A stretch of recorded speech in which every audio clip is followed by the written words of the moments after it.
Γιατί όμως η ηγεσία είναι τόσο σημαντική σε αυτές τις εποχές?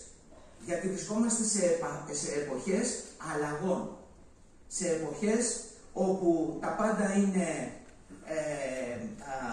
ευμετάβλητα, υπάρχει αβεβαιότητα, υπάρχει complexity, πολυπλοκότητα, η οποία τα ρυθμιστικά πλαίσια για την κλιματική αλλαγή και η τεχνολογία έρχονται να την κάνουν ακόμα μεγαλύτερη, και υπάρχει και αμφισημία. Ποτέ τα πράγματα δεν είναι όπως φαίνονται. Σε αυτή λοιπόν την εποχή χρειάζεται η ηγεσία. Αυτή η εποχή κάνει ανάγκη την ηγεσία. Γιατί? Γιατί ο μάνατζερ περπατάει πάνω σε μονοπάτια που έχουν χαράξει άλλοι. Ενώ ο ηγέτης είναι αυτός που θα δημιουργήσει τα καινούργια μονοπάτια σε αχαρτογράφητα νερά. Όμως δεν φτάνει ο ηγέτης να δημιουργήσει τα καινούργια μονοπάτια πάνω στα οποία θα περπατήσει.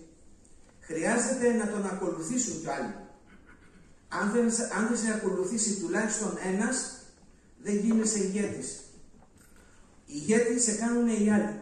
Δεν αυτοπροσδιορίζεσαι, ούτε χρήζεσαι ηγέτης. Έτσι λοιπόν το βιβλίο προσπαθεί να δώσει και τις δύο πλευρές που χρειάζονται για να έχουμε αποτελεσματική διοίκηση σε μια ναυτιλιακή εταιρεία ή ένα πλοίο.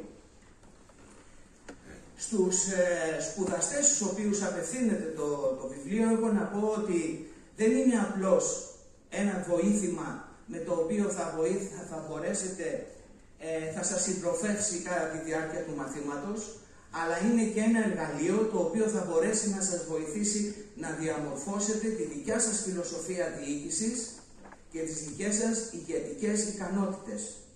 Στο μέλλον θα σας παρουσιαστούν ευκαιρίες να διοικήσετε, αλλά θα υποστείτε και τη διοίκηση άλλων.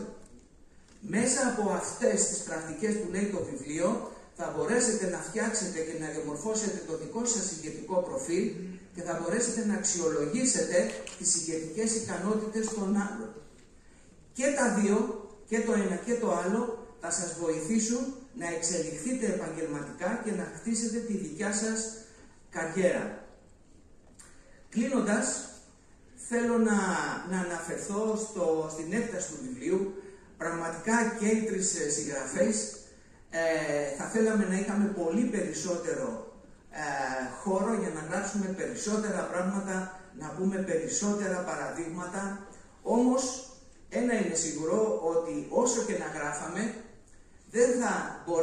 δεν θα μπορούσαμε να προσεγγίσουμε απόλυτα την έννοια της ηγεσίας. Γιατί η ηγεσία μοιάζει με την τέχνη.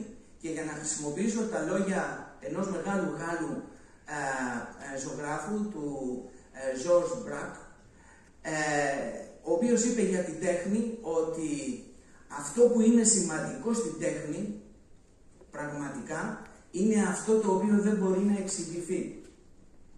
Το ίδιο ακριβώς συμβαίνει και με την ηγεσία.